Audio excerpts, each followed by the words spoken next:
রাজনৈতিক দলগুলো নিজেরা আলাপ আলোচনা করে এই বিষয়টাও আমাদেরকে একটা ঐক্যবদ্ধ নির্দেশনা দিবেন এই প্রত্যাশা করছি। ওনারা যদি আলাপ আলোচনা করেন আমরা এটা খুব আমাদের জন্য কাজটা সহজ হয়।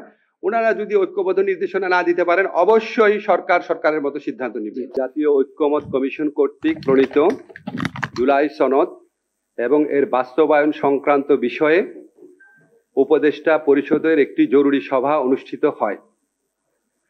সভায় সংস্কার বিষয়ে ঐক্যমত স্থাপনের প্রচেষ্টার জন্য এবং বহু বিষয়ে ঐক্যমত প্রতিষ্ঠার জন্য জাতীয় ঐক্যমত্য কমিশন ও রাজনৈতিক দলগুলোর প্রতি ধন্যবাদ জ্ঞাপন করা হয়।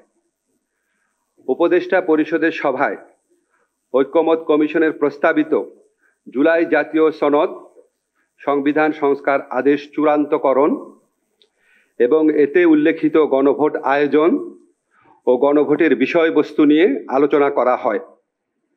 সভায় লক্ষ্য করা হয় যে ঐক্যমত কমিশনে দীর্ঘদিন আলোচনার পরও কয়েকটি সংস্কারের সুপারিশ বিষয়ে ভিন্নমত রয়েছে। এছাড়া গণভোট কবে অনুষ্ঠিত হবে এবং এর বিষয়বস্তু কি হবে এসব প্রশ্নে রাজনৈতিক দলগুলোর মধ্যে যে মতভেদ দেখা দিয়েছে সেজন্য সভায় উদ্বেগ প্রকাশ করা হয়। এই প্রেক্ষিতে গণভোটের সময় কখন হবে, মানে গণভোট কবে অনুষ্ঠিত হবে, গণভোটের বিষয়বস্তু কি হবে, জুলাই সনদে বর্ণিত ভিন্নমতগুলো প্রসঙ্গে কি পদক্ষেপ নেওয়া হবে তা নিয়ে ঐক্যমত কমিশনের প্রস্তাবগুলোর আলোকে জরুরি ভিত্তিতে চূড়ান্ত সিদ্ধান্ত গ্রহণ করা প্রয়োজন বলে সভা অভিমত ব্যক্ত করে।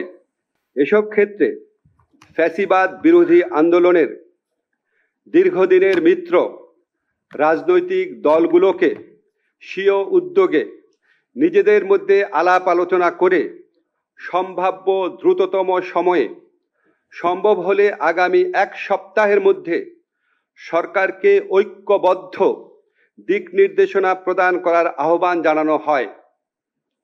এমন নির্দেশনা পেলে সরকারের পক্ষে সিদ্ধান্ত গ্রহণ অনেক সহজ হবে। বর্তমান পরিস্থিতিতে কালক্ষেপণের যে কোনো সুযোগ নাই সেটাও আমাদের সবার বিবেচনায় রাখা প্রয়োজন। উপদেষ্টা পরিষদের সভায় 2026 সালের ফেব্রুয়ারির প্রথমার্ধে আগামী সংসদ নির্বাচন অনুষ্ঠানের বিষয়ে সরকারের সংকল্প পুনর্ব্যক্ত করা হয়।